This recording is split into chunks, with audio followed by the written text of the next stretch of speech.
Hello, everyone. We're just taking a couple minutes to let participants fold in, and we will start at about 11:03 Eastern Time.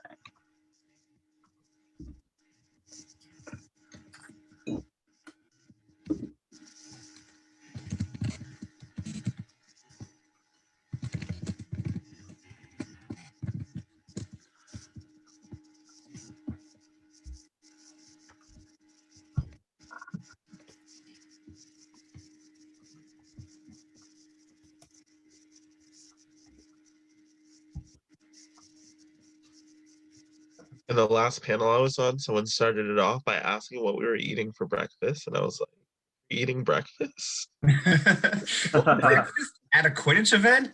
Yeah. What kind of? I had pancakes because Christine handed them to me before the last hour block started. Oh. Jules said that Tyler told her she should really flex during the champions panel last night and should have just had like a steak dinner during it. Great. It's good she didn't, because the USNT is really great at spilling everything on their white jerseys, though. So that is stressful. Oh yeah, day one in Italy, most of them had stained jerseys already, and they'd only worn them to like an event. All right, it is 11:03. I'd like to thank everyone for coming to Becoming a Present and Effective AR. We will be having a great discussion today. The program description is: what are the 5 skills that differentiate a superior AR from an average AR? Top Quidditch assistant referees will give pointers, answer questions, and allow you to see inside the mind of an AR in action. And these are our top assistant referees. We have Christian Barnes, who is a certified head referee, lead assistant referee, snitch referee, assistant referee, and snitch. Hi, Christian. Hello. Amanda Dallas, lead assistant referee, snitch referee, and assistant referee. Hi, Clay. Josh Mansfield, head referee, lead assistant referee, snitch referee, and assistant referee. Morning. Thanks for having me. And Mario Nasta, who I can't see the actual thing on my screen, but I do know is also all of those things. So head referee, lead assistant referee, snitch referee, and assistant referee. Hey, everybody. So, it is great to have all of you here today to join us. And I'd like to take just a couple minutes at the beginning here for each of you to introduce yourselves, like what got you started in Quidditch as a referee. Why did you decide to take that step? So we will start with Mario and then go across. This will be one of the few questions where everybody answers. For sure. For me, it was my freshman year at RPI. Team wasn't that big yet and needed reps, plain and simple. I think that a lot of people, especially even now, are probably relating to that. Just kind of get thrown into it because your team needs it. I started out on the drive to my very first tournament reading a PDF I had printed out the night before the rule book, and this was back in the Stone Age. So I got there and I took a written exam to be a head ref, and been reffing ever since. Josh? Yeah, kind of similar to Mario. I think technically I started ARing before they had official, like, your team needs so many ARs, but we were going to regionals and there was a call out for ARs. So I said, oh, might as well. I'm the captain of my team. Makes sense. I should learn how to do this. I had been forged in the officiating fires of Tulane intramural or Tulane like Greek league soccer. A lot just in terms of like being ready for people to yell at me constantly when I was on the pitch. But yeah, started ARing my first year playing Quidditch and have been a good AR since, I don't know, probably 3 years after that. But yeah. Oops, sorry, I didn't mean to move to the next slide. Dallas? Yeah, so as a couple of people know, before this, I was literally trying to figure out when I started reffing. But I'm pretty sure it was my senior year at NYU, which was the 2012-13 season, before there were certifications or anything like that. And I honestly could not tell you like why I decided to do this to myself. I'm pretty sure though, it was just a case of like someone had to ref a game and Dallas ended up reffing the game. So that's where we're at. And Christian? So I actually started playing Quidditch really with New York City pickups. And I was a little afraid to go in because for whatever godforsaken reason, I started at beater. And after a few games, I said, how can I help like make this happen? And someone said, can you ref? And I said, I don't really know the rules. And they said, no, you just need blood, heartbeat, and the ability to see, and then made me stand on the side and tell people if they were beat. So then I decided I should probably actually get good at this. And since then, I've only ever increased my ref levels out of spite when someone told me that I didn't know the rules. So I think I care about this now. And I just wanted to quickly introduce myself. I'm Clay Dockery. I am the moderator for this panel. I have been one of the ref team leaders for USQ since the very beginning in 2012, and on the rules team for USQ since 2014, and wrote the test that people were talking about before that we had to take written style back. I probably did hand it to Mario at that tournament. I actually believe I did. For this, I am just your moderator, the host, and we're going to let these excellent presenters talk. So let us move to our first question, which is Pregame Sync. What are the most important things that an AR should communicate to the HR and the HR should communicate to the ARs before the game starts? And so it's important that you ask these questions and that if they're not brought up naturally in the meeting. And Josh, could you start us out on this?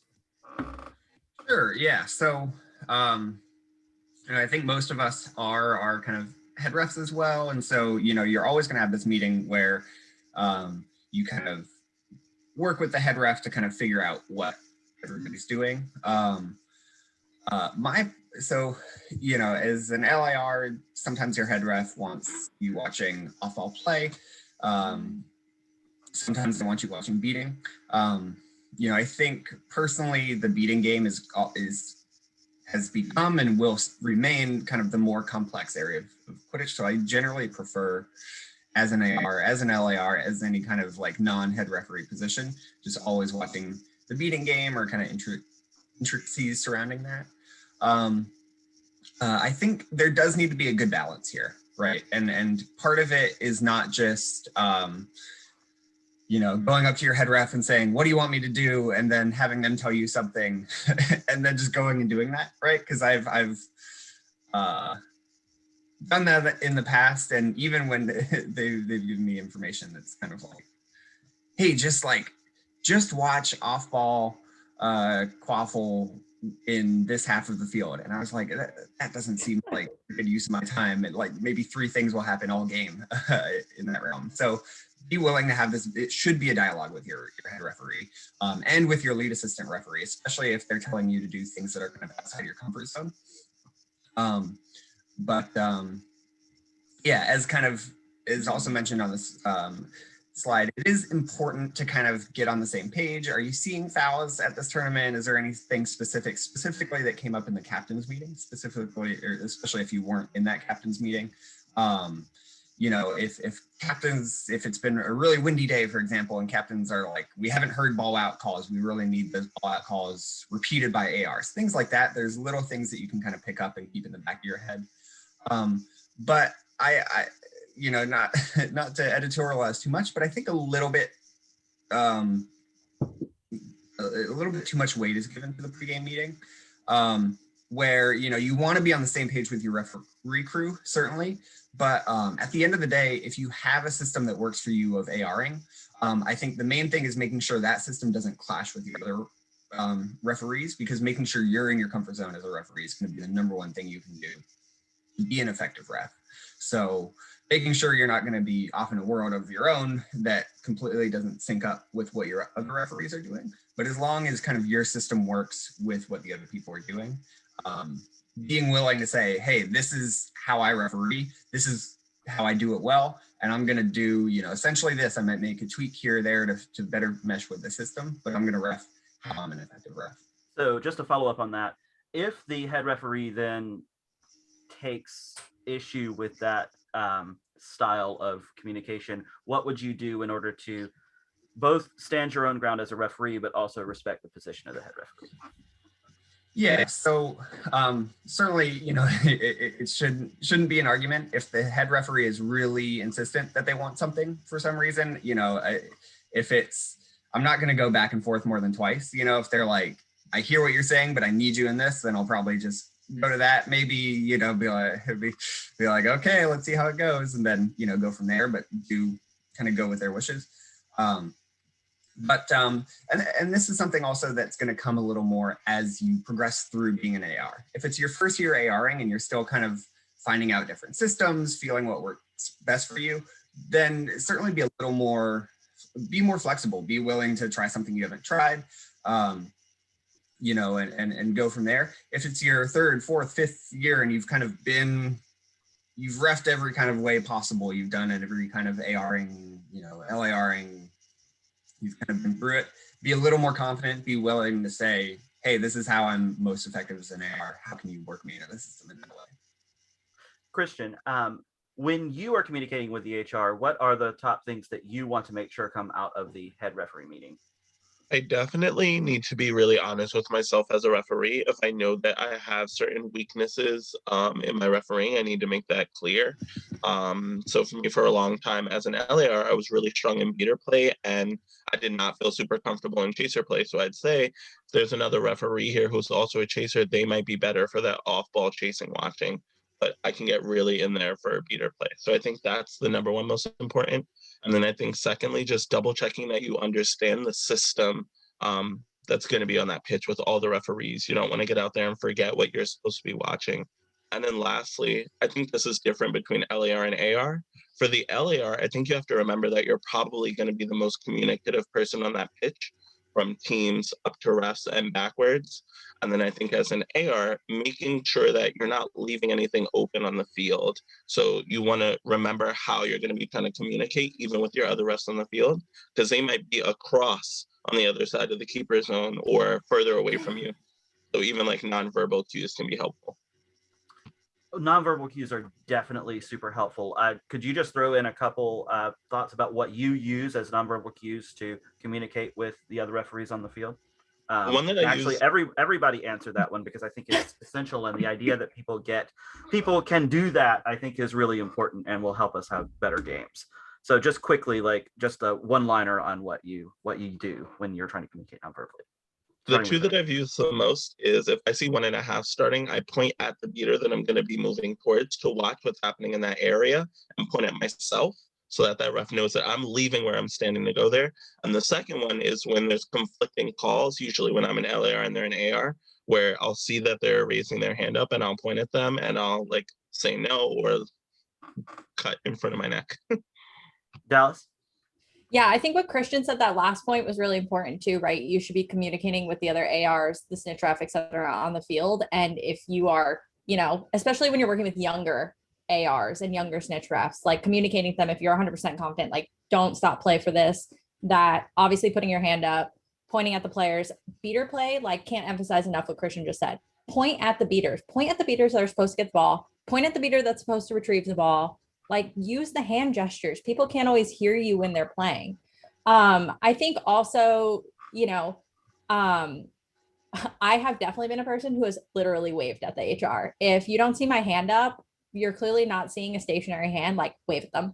Crystal Comp knows I have frantically waved at him across the field before. But yeah, everything Christian said is, pivotal to the ARs and communication.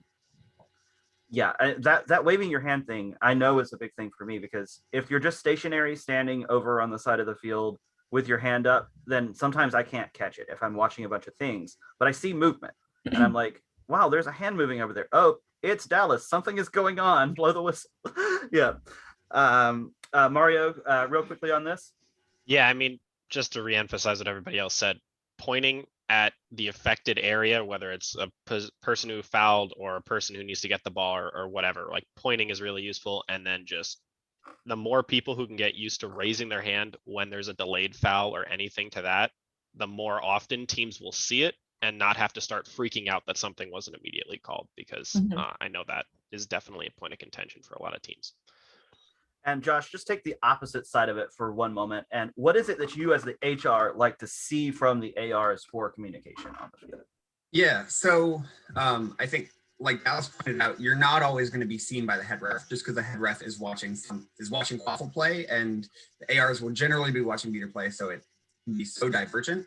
But I love seeing when my ARs are kind of looking at one another. You know, we all come from a beating background on this panel, but kind of treat it like those other ARs are essentially your beating partners, right? If you're a beater on the field, you always need eyes on your partner, or you always at least need to know where they are and what they're doing. It should be the exact same thing with a referee crew, right? You're not going to see Mario pointing, hey, I've got this beater, make sure you're watching that interaction, even though it might not be in your area of the field, because I'm turning my back and going to this play in this corner. You're not going to see that unless you're glancing over at Mario, who's standing across the field from you every couple seconds, right? So important to obviously keep your eyes on play, but if you're not watching your other ARs, that's going to be kind of the main thing. I want my ARs to be autonomous until obviously if that happens, or I need to be.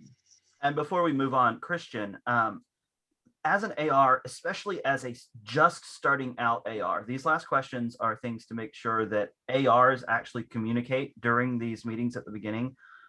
Could you walk us through that just quickly, and also anything else that you would add that you want to make sure that new ARs who are starting out or who are less comfortable make sure they communicate before the game starts? Yeah, I think it covers like really important points. So it's first, how do you want to position? Again, you don't want to get out there and then not know what you're supposed to be doing. And that includes how to move, whether that's going from keeper zone to midline and back, or something like that. What verbiage do you use for beat and clear? This is so important because as action happens, it's probably happening a lot faster for the players than it is for the referees. And you want to be clear so that they don't lose time. And then lastly, how should we split the field during snitch on pitch? I think this will be easier with USQ's new rule set, with there being a specific pause and play before it starts. But too many times the snitches come out, the seekers are released, and everything goes crazy for the referees. Great, that's perfect. So we're going to move on to the next part, which is more about positioning specifically.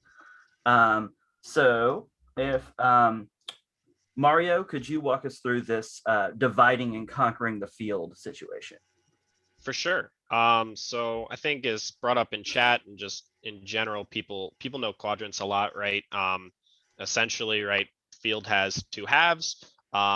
Each side of the half, you divide it again, makes your quadrants, right? You got a ref in each corner.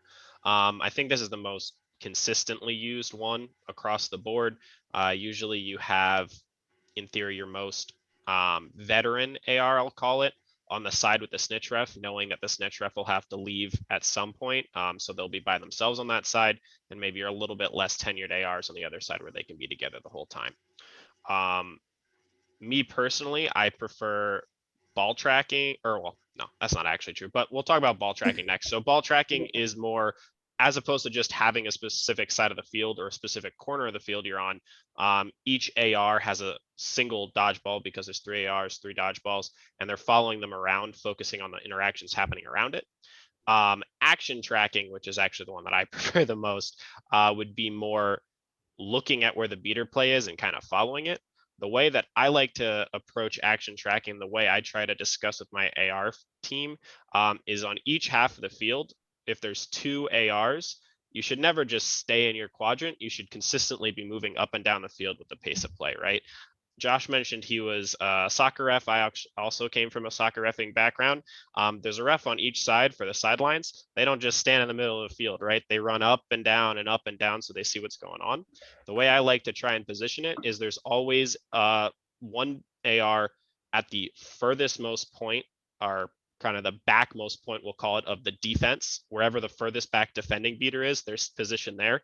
And wherever the furthest back offensive beater, there's someone positioned there. So you're watching the beater play from both ends, on both sides of the field, right? That way, in theory, no matter what's happening with the balls, no matter what's happening with the action, one of you should have a very good view on specifics of those interactions. So that final one, that action tracking and moving up and down, is the one I would personally suggest for everybody, but it definitely requires you to be willing to move up and down the pitch, and also requires a little bit of communication between your AR team. Josh, how do you weigh in on the most effective way to divide and conquer the field assignments? Yeah, so I actually kind of laid into this. I designed a couple of slides if you want to move into We're the coming up. So I think when people, the quadrants, as Mario mentioned, is kind of the most used. So go forward one step here. So basically in a quadrant system, you've got like, could you, yeah, so you've got these 4 ARs set up, but they're basically Just point at me when you want me to change it. tracking line. So, you've got 4 different colored ARs. Ideally they should be going slightly into the other side of the field, a couple yards past midline on the other play, but people kind of think of it as like, cool, I'm the AR in this quadrant, I'm stuck on this line, I can kind of move up and down it, and I'm gonna see things. And so go ahead to the next slide. So that kind of builds these cones of vision that the ARs are gonna have like this, and next one as well. So if you notice here, this works great for most of the play that's going to be happening on that half of the field, but naturally for the refs situated at or near the goal line, their vision of what's happening right in the center of the keeper zone is probably going to be obstructed by hoops, other players, things like that. And then same with the referees who are positioned a little farther back, right? So they're not going to see maybe what's happening right behind a point defender inside the keeper zone.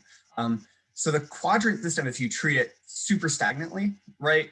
If you treat it as just, I'm the AR, I'm moving on this solid line, you're probably going to be missing locations on the field where high action plays happen. So go ahead and do the next slide. So you can kind of fix that if you treat it a little more, like Mario was saying, action tracking. So I think the quadrants is a good mindset to have, kind of going in like, hey, this is my general zone where I'm accountable for things, but realizing that you're always going to have to be mobile within that system. You're always going to have to be able to move to where you can see the action that you're kind of in charge of. And this is, to go back to the meeting, it's important to say, hey, when you're on defense, watch defensive beaters, or when you're on offense, watch what offensive beaters are doing, or vice versa, as long as you know what you're watching. So that green beater or green AR, which I showed there, if they're kind of moving on this track, you go to the next slide, they can kind of, as play develops, they can move and, sorry, there's just a bunch of slides here. So next slide, they can kind of move down to the edge of that. And then the next slide will kind of show their cone.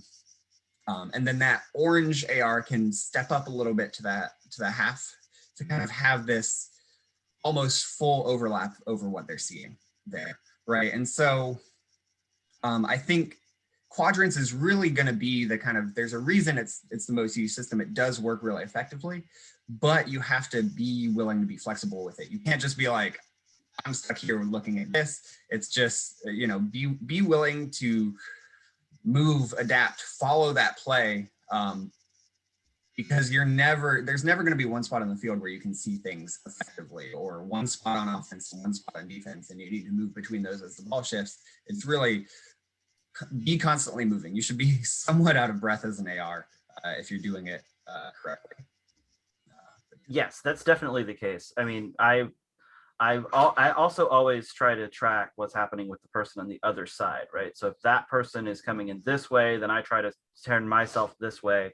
I think that's really great. Is that the end of the quadrants? Yes, a red cone might show up. But, oh, there we go. About the same. Okay, so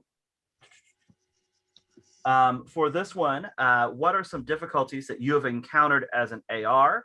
Dallas, could you take us there first? Yeah, so aside from the obvious here and there reffing teams, I do want to first call out before answering this question that I am luckier than many other referees in that the regions I find myself reffing in during any given season are ones where they're pretty familiar with me as a person, not just as a referee. And as such, I'm humanized and I'm not just an official on the field they have no connection to and have no issue berating. But that being said, A difficulty I have encountered through the years, and one that I'm sure is not a surprise to anyone here, is just simply being a woman. I'm not going to call it specific instances here, but in addition to being dismissed on occasion just by male players, there have also been multiple occasions on both regional and continental stages where I've made a call as an AR and LAR, 100% confidence. I know it's the best angle on the field. And during the ref meeting, the opinion of a man on the opposite side of the field, expressed with less confidence, ends up as the result of the call. I don't claim to be a perfect referee, and I don't always have the right answer.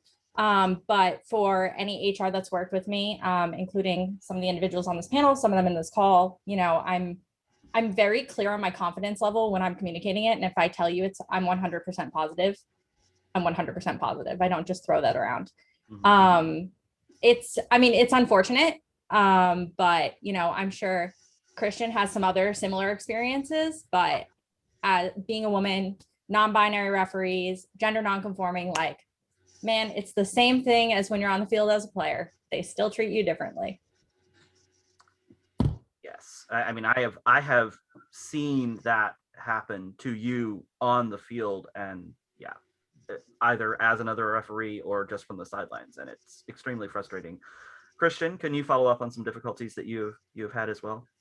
Yeah, definitely seen a lot of what Dallas has been talking about it, but I think I saw it a lot more on the level of like age differences. I did start, and by age, I don't mean like my physical age, I mean like Mhm. years in the sport. But Experience.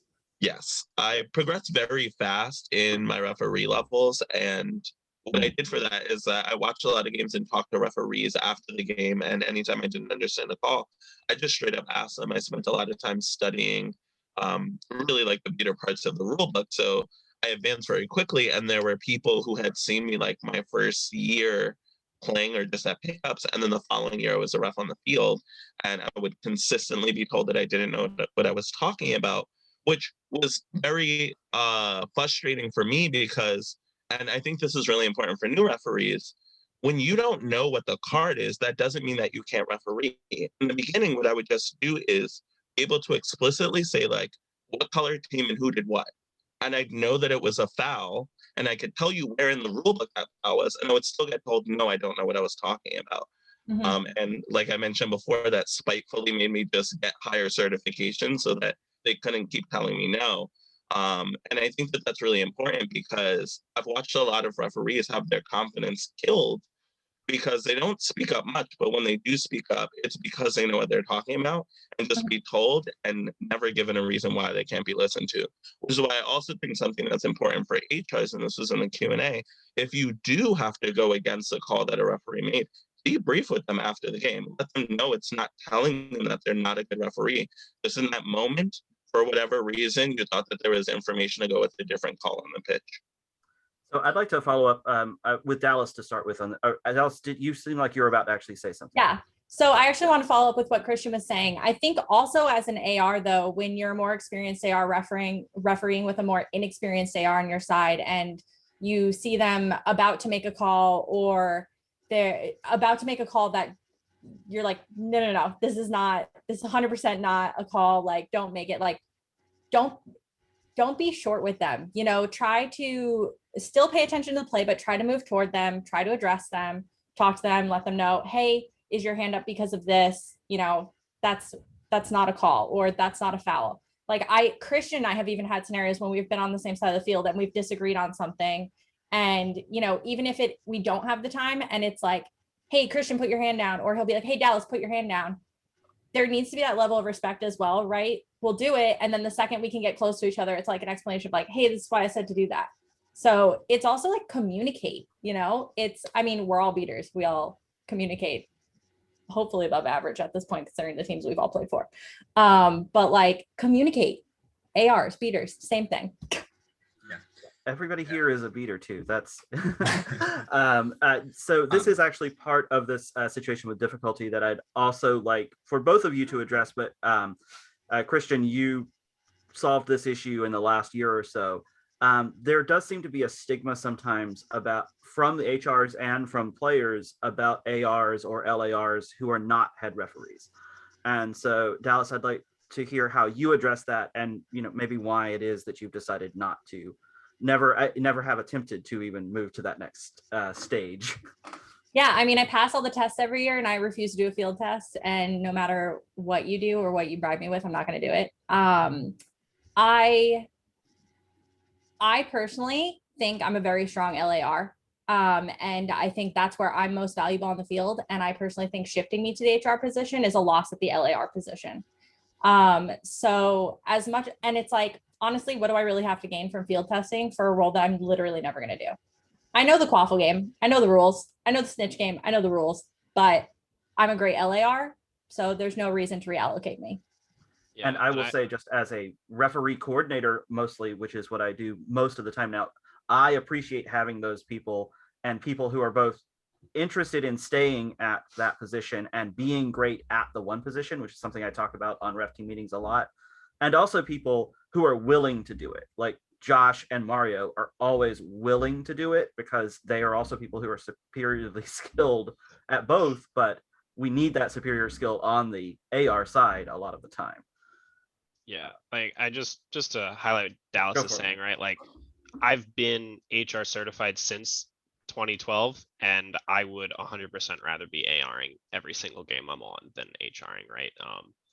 I definitely am more impactful if I'm watching the beater play than I am watching the chaser play. Like I'll do it. I don't mind doing it. And that's why I've been certified the whole time of like fulfilling requirements and ensuring I can like be as flexible for a tournament as it needs. But I think it's definitely really important to highlight that, like knowing what you're most effective at and ideally having, coordinators there who can appreciate that and staff intelligently with it. Cause I think it does make the games go a lot smoother. So we will go back to Dallas for this one. What do you do to improve your own refereeing? Yeah, so I think the easiest way, obviously, to improve is by doing. That doesn't necessarily mean you have to only ref at tournaments. The Warriors have 100% been victim to a number of us working on our reffing. I can't tell you how many times like I've been reffing when I'm not playing and I'm not sure of a call and I'm like, well, let me think about this for a second. You can't do that at a game, right? Like you can't, I can't go to Amadal and like discuss it with him when I'm literally ARing in a game. I need to be making a call. So the biggest thing is just like at practices, if you're not on the field playing, work on your reffing. It also helps your teammates learn the rules because I'm sure a lot of us have a ton of teammates that have no idea what the rule book says. But also if you don't have those practices that you can ref at, go to other teams' practices. I mean, we've invited Kanto a couple of times to come and just like brush up on his skills at Warriors practices. Christian's definitely refed before at our practices. I've refed at like an NYU or Macaulay practice in the past. Like work with teams in your area. And it also, again, it's helping those players to learn the rules because you now have that valuable time to stop and explain it more in depth than you could in a game. Yeah, I think that's super big. The concept of like, how do you improve? Practice, right? Like anything else, like if you're practicing in any level, right? Like if there is a game play happening in any level and you have the bodies to have somebody ref, do it, right? The players are going to appreciate it because they're actually going to be held to things. Because a lot of times if you're just playing things slide and then you're not ready for a real game, and the refs are going to develop themselves, right? And what's more is your newer players, those who are going to have to start beat reffing or anything like that, can spend a little time working with someone more advanced in a very low pressure situation, which is huge for their development potential. And Christian, I know you have worked very hard on this a lot. I've like worked with you on this. So what steps have you taken? I mentioned it before, but at many tournaments when I find a small pocket of free time, I actually use it like watching other referees that I know and look up to ref games. And if there are calls that I don't understand how they get made, I'll talk to them after the game. I also think that for more isolated teams that like can't find other places to go, I think that when you watch film, a lot of people watch it to enjoy the gameplay, but you can also watch it like and call how you would call the game if you were close to it. I know that not every game is in high quality film, but especially with like what's available from MLQ, you'll see a lot of fast-paced gameplay and you can look for things there. And sometimes it's helpful with if you're watching the game and you're explaining what's happening to someone else. What I really think everyone needs to do to improve on their reffing, get used to explaining what happened for a call in 5 to 10 seconds. because our stoppages are way too long, and too much of it is people thinking they need to pantomime or give an essay for what happened on the pitch. Right. And like Dallas mentioned before, if you have that communication and respect, you probably really only need to let the HR know what team, what position, what number, and what they did. Yeah. Josh, teams often send new or very inexperienced referees to games. What do you do when one or more of those referees are assigned to a crew on which you're also assigned to AR? In this particular case, not as the HR. Yeah, so it's always tough, you know, and it's something where, you know, if that's the case, I think the number one thing is just be knowledgeable of that. Try and in that AR meeting, really briefly, you know, which can be hard if you're running short on time, need to get a game started, but just get a feel for how long has everyone been ARing, especially if you don't know those people. If you're in the region, if you've been reffing with them, you probably do know and can kind of pick up a little more slack.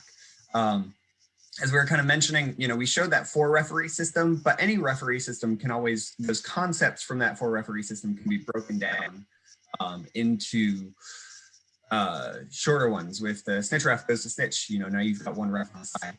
It could turn into something similar to that, where as long as you know, hey, this AR is still in their first year, they're working on their confidence. I think just being able to say, you know, oh, I'm not going to rely on this referee as much, which is not a bad thing in itself. It just means when play is on my side of the field, I'm going to be watching super closely. And when play is on their side of the field, I'm probably going to be watching just as closely, right? I'm going to maybe take a couple steps past midline. I'm going to get an angle on these calls so that when, like Dallas was saying, if you see their arm go up and you're pretty sure that was not, you know, you're like, no, that was clean. That was definitely from the front. You know, it wasn't back contact, looked kind of suspicious, but you clearly wasn't.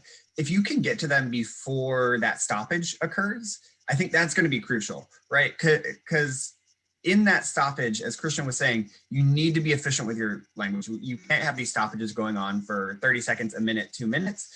And so you do need to kind of be brusque with people in a stoppage.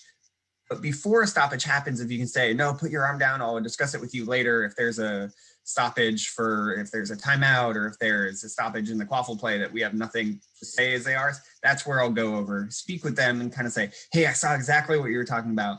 Great catch. The reason I told you to put your arm down was blank.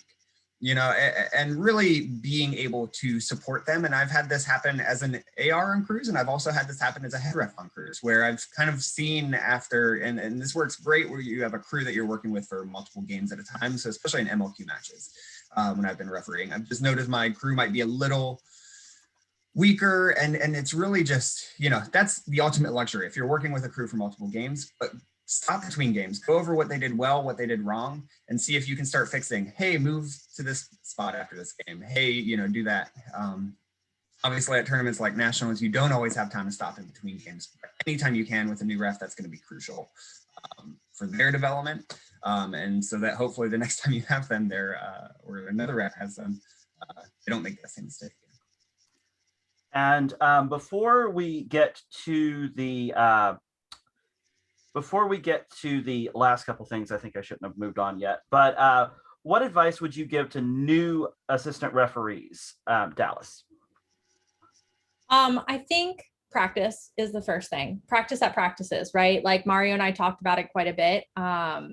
Ask your team if you can ref the game when you're not playing, you know, ask them if you can make calls. Also, you know, Ray said it in the chat, but watching film is a very underrated way to practice reffing. You know, if you don't necessarily have tournaments you can attend and get the experience with that are lower stakes, watch video, you know, and travel to referee, learn how to referee, go to the lower stakes tournaments. Also an underrated thing that I think all of us have done at one time or another. And, you know, I think the biggest thing is when you get into those pre-meetings, right? Like be very upfront with what your skill level is and try to get to know the other AR that's gonna be on your side that's maybe more experienced, and let them know what you're comfortable with, what you're not comfortable with. I think all of us at some point or another has been with like a brand new college AR next to us on the field. And all of us, I could tell you definitely our reaction is to try to make the experience as good as possible for them so that they come back, you know? And I think other ARs watching this, like same thing, please, when you get those college ARs on the same side as you, like try to make their experience good, because we've all been yelled at. We've all been told we don't know what we're talking about. We've all had a bad moment. Like, don't make their first experience or their early experience as terrible as our most terrible moment. And I would also add to that, when you see a ref has had a bad moment or see that a ref is in a down place, checking in with them and helping them. First of all, for me, it has always helped, because people know who I am, to let them know that I've been there, right? Yeah. Like Mario, what's the biggest thing that new ARs get wrong, and how do you correct that issue? I think there's probably, I mean, there's a couple. I'd say one, positioning on the field, right? Willingness to move up and down with the field, like willingness to be in a position where you can actually see what's going on is big. I think very, very frequently you get a new AR on the field, they hear quadrant, they go to their corner and they stand still. So I'd say that's probably the number one biggest thing. And the easiest way to just affect it, right, is if you're on the field with them, just run, just move back and forth and be like, hey man, come with me. Hey, I need you moving up and down. Let's go, let's go, let's go. Right. Just communicate with them, get them moving through the process. Right. Second one is got to be confidence. Hands down. It doesn't necessarily matter if you know the rules well, as long as you project that you know the rules well.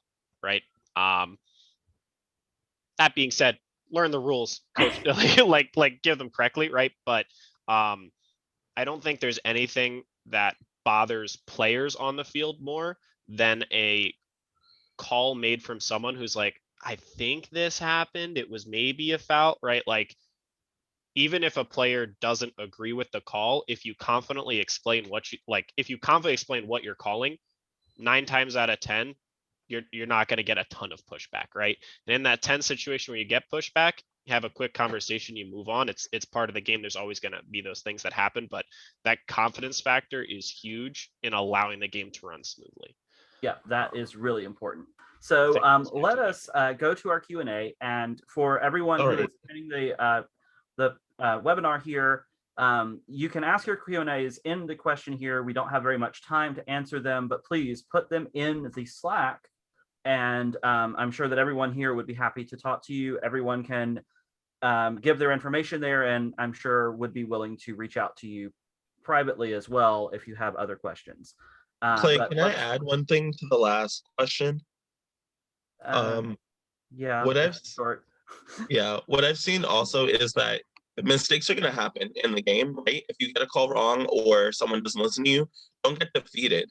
What I see too many times is that an AR 2 minutes into the game or something will get yelled at for missing a call, and they're done. Like, their energy is gone for the rest of that game. It happens to everyone. The point is that you're out there to do your best and not to be perfect. And I want to make sure that like that gets covered. And we need experienced ARs, LARs, and head referees to support them by not letting players get them to that place.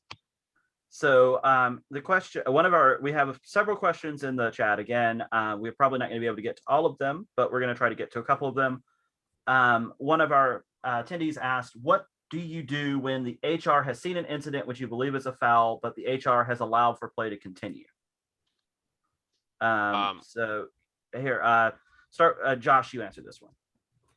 Yeah, so like Dallas was mentioning earlier, I think one thing that's super valuable is just saying how confident you are that your call is correct. And if it's 100%, say 100%, right? Or if it's 90, 95, let them know. And that way, at least if the head ref is like, well, I'm only 80% sure I was right, and that's kind of my threshold for just moving on, at least it gives them pause. Honestly, sometimes in the heat of a game, you're not going to change the head ref's mind, especially if you haven't worked with them a lot. If you're just kind of thrown on a game, you don't really know the head ref, they don't really know you, you're not always going to convince them. And it's unfortunate, but those are just kind of those, sometimes it doesn't make a big deal. Sometimes those are those nightmare games, and those are going to happen. And, even when we get together as ARs, we talk about those games. We were kind of just chatting before the panel. Those games happen, and it stinks, but don't, like everyone has said, don't let it keep you down if you're going to keep reffing at that tournament. note it. If you can speak with that head ref, if you want to, even sometimes it's not even worth the effort. But if you do know them, if you do respect them, if you do trust them, especially if you know you're going to be working with them again, have that conversation after the game, and then at least make them know your feelings, if not, your rationale. Yeah, Dallas. How do you deal with other disruptive ARs on the pitch or ref conflict when you're an AR? Oh man, I've had a few of these games, unfortunately. Yeah. I'm glad you picked Dallas for that. I know Mario's hit him with a bludger, but I guess obviously from the AR perspective and not the player perspective, it's communication and it's a conversation, right? Like if they're on the same side as me, I try to make sure I can shift myself toward them a little bit and be like, hey, address the situation in whatever is the most appropriate manner. Obviously it's super dependent on what exactly the disruption is. Like, are they frantically making calls about everything possible? Are they not making any calls whatsoever? Do they disrupt the flow, right? The quadrant system, are they standing in the one spot and I keep crashing into them as I'm trying to move? It really, really depends on the situation, but what it comes down to is chatting with them while still watching the play and trying not to sound rude or treat them like they don't know anything, right? Because that's just going to make it worse. What's interesting too is I've also dealt with how I would define disruptive ARs. And those are definitely way more difficult to tackle, but usually with that specifically, I think worth noting is I'll tell whatever AR is on my side, like, hey, can you cover this for a second? And I'll try to shift toward the HR and sort of, get in their ear and just kind of be like, hey, we're here to support you as an AR team, like we're making some calls and you're not necessarily looking at us. Could you just turn an eye to the sideline a little bit more? Or, hey, I know you're making this call, and just to, let you know that's not actually what the rule book says, in a way that's, again, I try to be as polite as possible while also being like, hey, you're screwing up the flow of the game right now. That's great. And so I think the one other question we have is extremely long. I think it would take all of my time just to read it. So I'm going to put it in the Slack channel, and I copied all the other ones. I'll put them in there. Again, if anyone has any other questions or comments for anyone on the panel, please put them in the Slack channel and we will communicate with you. But I wanted us to end on a high note. And so I want everyone to answer. We have 2 minutes total, so 30 seconds each. Do you have any moments as a referee, as an assistant referee, that you're particularly proud of? We will start with Christian. I definitely at Crescent City Invitational this past year, there were just a lot of fast-paced, hard-hitting teams, and I just consistently got good reviews all weekend. But there was like a particular play between two beaters where I think they like beat each other like 4 times in the back and forth between all of the beater partners, and I was able to like adequately not just call out who was beat, but call out who was clear because someone got hit before they threw a bludger. That's great. The other one, I'm gonna throw it in the Slack because it's a YouTube video. Mario. Yeah, for me would be the first time I got to AR the collegiate championships. I think I was on the far side of the pitch. I think it was during Stitch on pitch. And a couple people were pulled over watching what was going on and whatnot. And I remember play got stopped and the HR turned to the AR who was on the side of the pitch asking them like, hey, what happened with that beater interaction right there? And they couldn't say because they were like, there's a million things happening in Stitch on pitch. And I was on the other side, I was able to be like, I ran over. I'm like, no, I watched it. I knew everybody was on Stitch on pitch, so I was paying attention. I was able to educate. It was a foul, someone pulling somebody else's arm, which not allowed to do. You can't yank arms, which is a small foul, but it's something paying attention to kind of the hands and when things are getting released, you can see. So felt really nice to catch Josh, that 30 seconds. and be good. Yeah, so to go from specific to the more general, just the best moments I'll have in my ref career is just when I'm given honest, good feedback from other referees, whether they were on the game or whether they're spectating the game. Just having referees you trust tell you, great job, whether on that game or on that specific play, fantastic. And I'll kind of parlay that into a little bit.